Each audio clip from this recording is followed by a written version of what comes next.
देखत नहीं। राम हर हर कण में व्याप्त है, राम हर जगह पर है। गोस्वामी जी कहते हैं कि एक बार उन्होंने एक चौपाई लिखी और चौपाई का भावार्थ ये था कि उन्होंने कहा कि जो व्यक्ति संकट में हो भगवान का स्मरण करे, राम का स्मरण करे, और जो उसका शत्रु भी क्यों ना हो, अगर उस पर आक्रमण कर रहा है या उसको अहित करना चाहता है, उसको प्रणाम करो और भगवान राम को प्रणाम करो और भगवान का स्मरण करो, सारा संकट दूर हो जाएगा। उस चौपाई का भावार्थ था। तुलसीदास जी लिखकर धीरे धीरे गुनगुनाते हुए अपने घर की तरफ जा रहे हैं। एक छोटा सा बालक उनको मिलता है और बालक कहता है, आचार्य जी आगे मत जाना। आचार्य जी कहते हैं, क्यों? वो बालक कहता है कि आगे एक बहुत बड़ा सांड आ रहा है, दौड़ता हुआ है। और गोस्वामी तुलसीदास जी को वो कहता है कि आप लाल वस्त्र पहने हुए, सांड कहीं दौड़ता हुआ आपको नुकसान न पहुंचा दे। गोस्वामी दास जी हंसते, गोस्वामी तुलसीदास जी मन ही मन हंसते हैं। ये मूर्ख बालक क्या जाने, अभी तो मैंने चौपाई लिखी है, भाई का भावार्थ, संकट आए तो राम का स्मरण करो और संकट आए तो आने वाले संकट को प्रणाम करो, प्रभु को प्रणाम करो, संकट अपने आप में दूर हो जाएगा। तुलसीदास जी हंसते हुए आगे बढ़ते हैं। सांड दौड़ता दौड़ता तुलसीदास जी की तरफ दौड़ता है।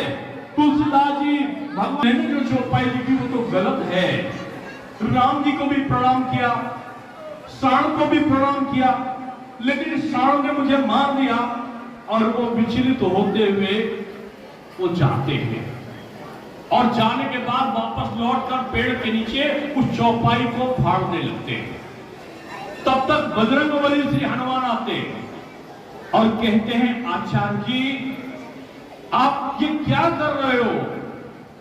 तो आचार्य जी कहते हैं, हनुमान जी मैंने जो चौपाई लिखी थी उसके अनुसार मैंने प्रभु को नमन किया, प्रणाम किया, आने वाले सांड को भी मैंने प्रणाम किया, लेकिन उसका कोई प्रभाव नहीं दिखा। तब जानते हो, तब बजरंगबली हंसते हुए कहते हैं, अरे आचार्य तुलसीदास जी आप तो प्रभु राम के संदेश को समझ ही नहीं पाए। प्रभु राम ने तो पहले ही अपना संदेश वहां का आपको भेज दिया था बालक के रूप में। उस बालक ने आपको चेतावनी भी दी, लेकिन आपके समझ में नहीं आया, आपने प्रभु की बात नहीं मानी, इसीलिए आपको नुकसान पहुंचा। मैं आपको यही कहना चाहता हूं, केवल प्रभु के स्मरण से ही आपका संकट दूर नहीं होता, बल्कि सच्चे अंतर्मन से जो उन पर विश्वास है, वही देवी और देवताओं पर, वही मां संकटा का जो आशीर्वाद होगा, मां संकटा के साथ साथ बजरंगबली श्री हनुमान का या जगन्नाथ स्वामी का जो आशीर्वाद होगा, वो अदृश्य रूप में आपको प्राप्त होगा। लेकिन आपका सच्चे अंतर्मन से उनके प्रति विश्वास होना चाहिए। और मैं यही कहूंगा कि जो वो दुख बांटता है और जो सुखी है वो सुख बांटता है। इसलिए सुखी रहने का फार्मूला क्या है? पड़ोसी का सुख मेरा सुख और पड़ोसी का दुख मेरा दुख। सर्वे भवन्तु सुखिनः, सबके सुख में मेरा सुख है। जो सोचता है वही परिवार सुखी होता है। और आप सबको मैं यही कहना चाहता हूं कि हृदय में क्या चल रहा है ये डॉक्टर बता सकता है, लेकिन हृदय के अंदर क्या चल रहा है वो आप स्वयं बता सकते हो। आपका हृदय स्वच्छ और पवित्र हो, आपके हृदय में पवित्रता का भाव और ईश्वर के प्रति अनुकंपा हो, वो आपको आगे ले जाती है। मैं सबसे कहता हूं कि आपका कोई प्रतिद्वंदी या आपका कोई दुश्मन नहीं हो। आप बदलाव के लिए नहीं, बदलाव के लिए काम करो। और आप सबसे मैं कहता हूं कि शक्ति चाहिए तो ज्ञान अर्जित करो, और अगर सम्मान चाहिए तो चरित्र अच्छा करो। देवी की स्तुति भगवान की स्तुति से ही कोई कार्य नहीं होता। हमको अपने जीवन में ईश्वरीय शक्तियों को आचमन करने के लिए परिवर्तन लाना होगा और इन परिवर्तन के लिए एकाग्र चित्त भावना से हमें दूसरों पर विश्वास करना होगा। आपने देखा होगा कि मुख्यमंत्री जी ने 1-1 लाख रुपए हर जिले को क्यों दिया कि आप अखंड रामायण का पाठ कराओ, सरकारी स्तर पर कहा। क्यों? मर्यादा पुरुषोत्तम श्री राम के जो रामचरितमानस है उसमें जो है पिता के प्रति पुत्र का दायित्व क्या है, मां के प्रति पुत्र का दायित्व क्या है, एक राजा का जनता के प्रति दायित्व का कौन सा बोध है। उन्होंने रीछ को, वानर को, उन्होंने भालू को, आदिवासी को, उन्होंने केवट को, निषाद को, समाज के कुचड़ों को, पिछड़ों को, सबको एक करके उनमें शक्ति का संचार किया, उनको जोड़ने का काम किया। राम जी ने समाज का विघटन का नहीं, समाज के समन्वय का काम किया और समाज के समन्वय का काम करने वाला वो भाव हमारे ग्रंथ रामचरितमानस में आता है।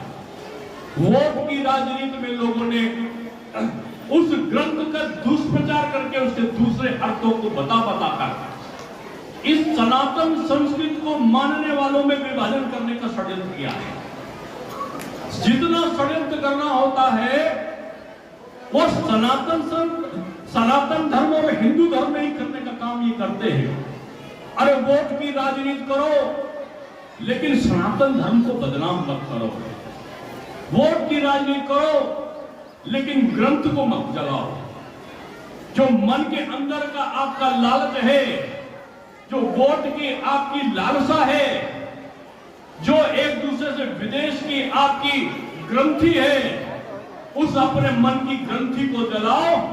इस सनातन के यशस्वी पूर्व उप मुख्यमंत्री श्रद्धेय डॉक्टर दिनेश शर्मा जी हम सब के आग्रह पर आपके बीच में पधारे हैं। मैं आप सब की ओर से, यहां उपस्थित जन समुदाय की ओर से उनका हार्दिक स्वागत करता हूं, अभिनंदन करता हूं। आदरणीय दिनेश शर्मा जी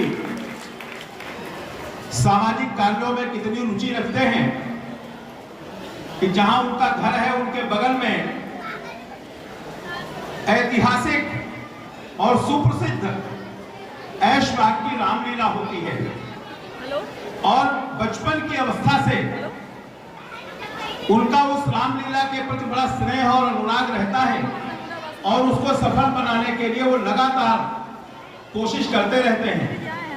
उत्तर प्रदेश की सरकार में जब वो मुख्यमंत्री के रूप में कार्यरत हुए तो उन्होंने अपने नेतृत्व में बहुत सारे ऐसे काम किए हैं जिससे इस समाज में व्यापक परिवर्तन हुआ है। मैं उन सब कामों का जिक्र नहीं करूंगा, मैं केवल एक ही बात कहना चाहता हूं कि जिस ऊंचाई पर पहुंचकर और जितनी सरलता और सहजता से वो हम सबके बीच में पधारे हैं, निश्चित रूप से अभिनंदनीय है। लखनऊ के बहुत सारे कार्यक्रमों को छोड़कर वो महमूदाबाद में हम सबके आग्रह पर आए हैं, इसके लिए मैं उनका फिर से एक बार आभार व्यक्त करता हूं और बहुत स्वागत और अभिनंदन करते हुए एक बार फिर से मां के इस दरबार में समस्त देव शक्तियों से यही कामना करता हूं कि उनके प्रति और यहाँ उपस्थित सभी भक्तों के प्रति अपना आशीर्वाद सतत बनाए रखें, यही मां के चरणों में विनती है। और उत्तर प्रदेश के यशस्वी पूर्व मुख्यमंत्री माननीय डॉक्टर दिनेश शर्मा जी का हार्दिक स्वागत और अभिनंदन है। बहुत बहुत धन्यवाद। जय हिंद, जय भारत।